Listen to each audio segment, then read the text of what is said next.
Hello, I hope you're all doing well. Today I'll be doing a tag video that I was tagged to do, I think it was in November, by Jason from Old Blues Chapter and Verse. And it's one I've been excited to do, which is the I love the book, I love the movie tag. This is where you pick 10 books and their movie adaptations where you love both the book and the movie. This was a list that did not take me very long to write at all, and I've kind of ranked them, but this is not like a hard and fast top 10 list. These are just kind of the first 10 that really sprang to mind.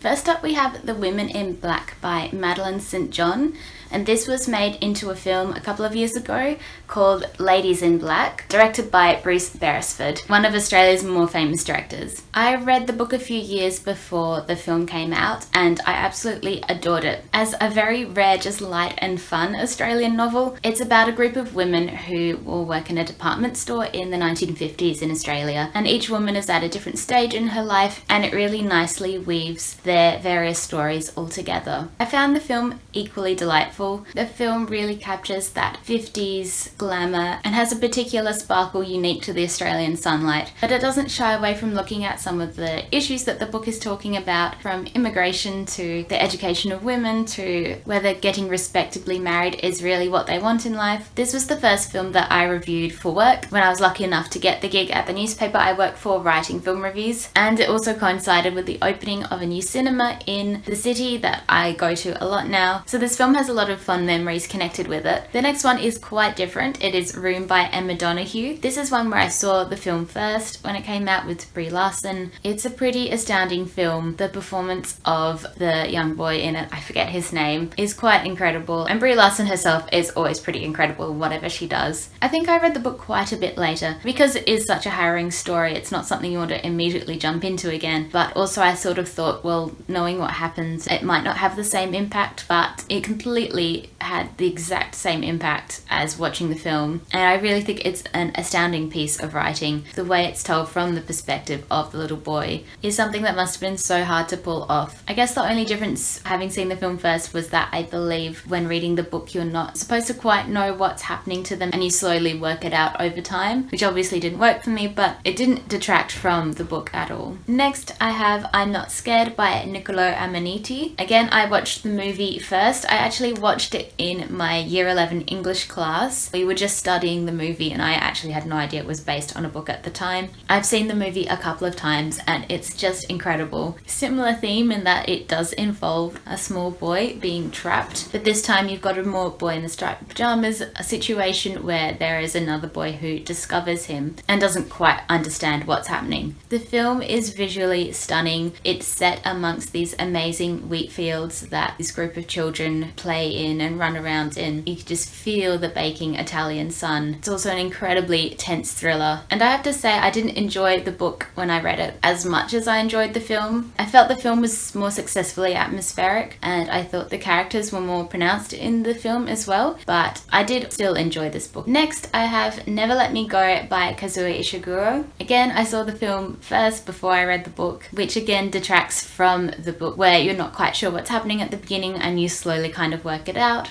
This is one where I feel like the book and the film complement each other really well. I feel like the visuals in the film are exactly how I would have imagined reading this book even if I hadn't seen the film first, and the character portrayals in the film are really close to how they come across in the book as well. Both of them I find really beautiful, really moving, and such a fascinating way to write about science fiction elements. Next I have To Kill a Mockingbird, which I also have the DVD for. Not that I've actually watched this DVD. I have a habit of collecting DVDs in op shops of films that I love, but I've rarely actually watched the films because I've obviously seen them already, and I obsessively try and watch new films because there's so many out there that I still haven't seen yet. This book I got for, I think it might have been my 14th birthday, and it was one my mum especially picked out for me, thinking that I would enjoy, thinking I was the right age to enjoy it as well, and she was so right. I think that really is the perfect age to read this book. For me it was kind of my introduction to adult fiction, but it is still from the perspective of a child, so it does give you a great introduction to some more adult themes. And I just remember sitting on the deck of the house that we lived in at the time and absolutely devouring it. I think I probably watched the film soon afterwards and equally felt the same way in terms of it being a more adult film and opening up the idea of all these adult films out there that I was yet to enjoy. I think this film stands on its own even without the book as being so cinematic. Gregory Peck, of course, is incredible in it. It's not something that I've read or seen in a very long time, so it's possible I might read it and watch it now and have different opinions on it, but I do think it's pretty astounding for both a book and a movie to have such a cultural impact in both their respective fields. Next I have The Secret Garden, which I also have the DVD of, and both these have the same cover. I'm also rereading The Secret Garden at the moment, which is very delightful, but then also definitely noticing certain things about the way people speak about India in the book that I did not notice when I was a child. Movies that really rely on child actors are always going to be tricky, but I think they really nailed the child actors in this adaptation, Mary and Colin especially, and really the film so relies heavily on Mary's transformation from this grumpy surly girl to someone who's, I guess, more a normal nice child, and I think she does it so well. And then of course she's surrounded by a great supporting cast, including Maggie Smith as the housekeeper. This of course has a lot of nostalgia for me because it's a film that I grew up watching, but there is something about those 90s adaptations that have the right amount of naturalism to them while still having this slightly magical edge, and I think that just works for this story. Next I have Emma, and this is actually a recent addition to this list because I saw the new adaptation of Emma just a couple of weeks ago, and I also reread the book in anticipation of seeing the film. So while Emma is not my favourite Jane Austen story, I think she is probably my favourite Jane Austen character. I think she's probably her most nuanced character in that she has some very dislikable traits, but you cannot help but love her and really want her to be happy. And I felt that Anya Taylor-Joy in this new film perfectly captured that. Previously, my favourite adaptation has been a TV film with Kate Beckinsale. I think Kate Beckinsale is perfect in the role as well, but in a kind of different way, maybe in a more 90s way, and I think this new version has really updated it to be very much of this time. It's got this very snappy style that I feel is quite common now amongst film and TV shows that are made at the moment, and yet it's still very close to the source material. The screenwriter is Eleanor Catton, the author of The Luminaries, and she does a brilliant job, I think, of really bringing out certain elements of the book, especially Mr. Knightley and Emma's relationship and their romance.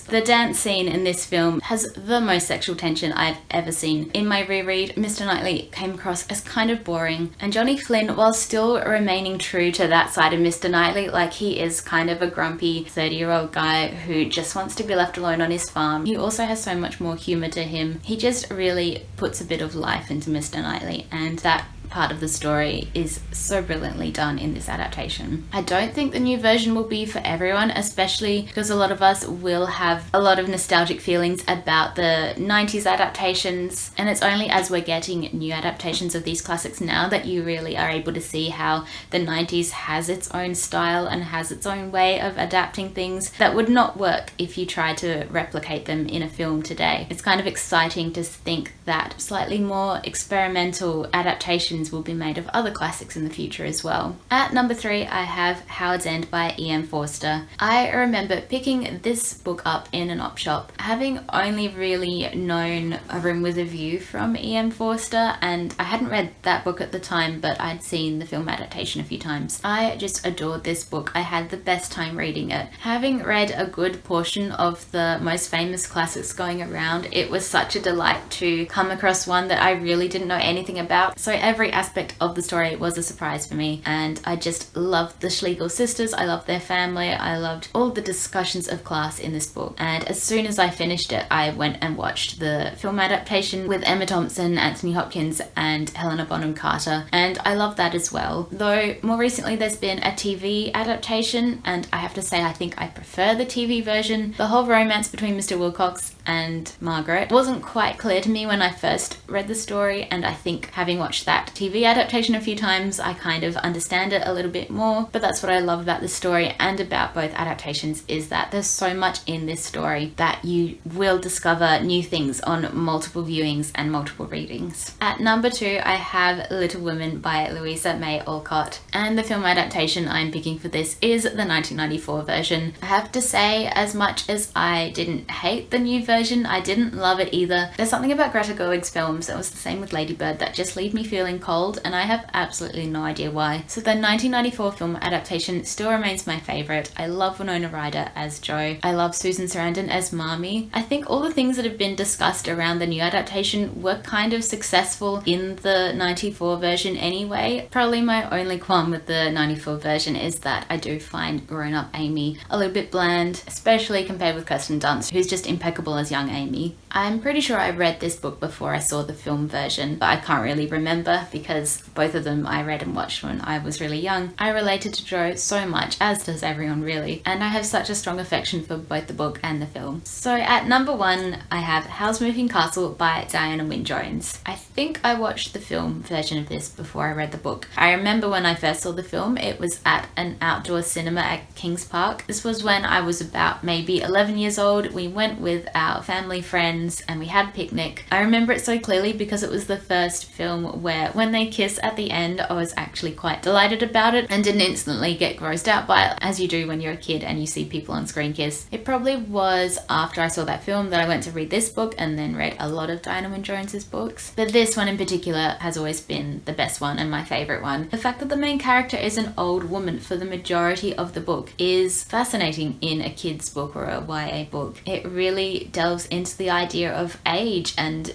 who you are as a person, and that it really shouldn't matter what you look on the outside, that people should look within you and see your personality and love you for that as opposed to anything else. While the plot of the film and the book are actually quite different, I feel like their essences are the same, which is, I think, the most important part of an adaptation. I think someone made a Tumblr post about this, but it basically said that movie Howl is the kind of person that book Howl wishes he was or thinks he is, and I really love that description because it's so true. The only qualm I would have is that I don't know why they made Christian Bale be American in the English dub of his voice. They should have got him to be British. Christian Bale can do any accent. It would have been so much nicer. What Diana Wynne Jones and Miyazaki have in common is that their stories can be quite ambiguous. I'm not sure I've ever quite understood the ending of either this book or the film version. It doesn't really matter because, well, the film is so beautiful to look at and the book is so fun to read. So yeah, this one is my number 1 because if I was to make a list of favourite films and then a separate list of favourite books, both Howl's Moving Castles would be on those lists. So that's the end of the tag. Thank you so much, Jason, for tagging me, and my apologies that took me so long to get to doing this. If anyone watching wants to do this tag, consider yourself tagged by me. I hope you're having a great day and I'll see you soon. Bye!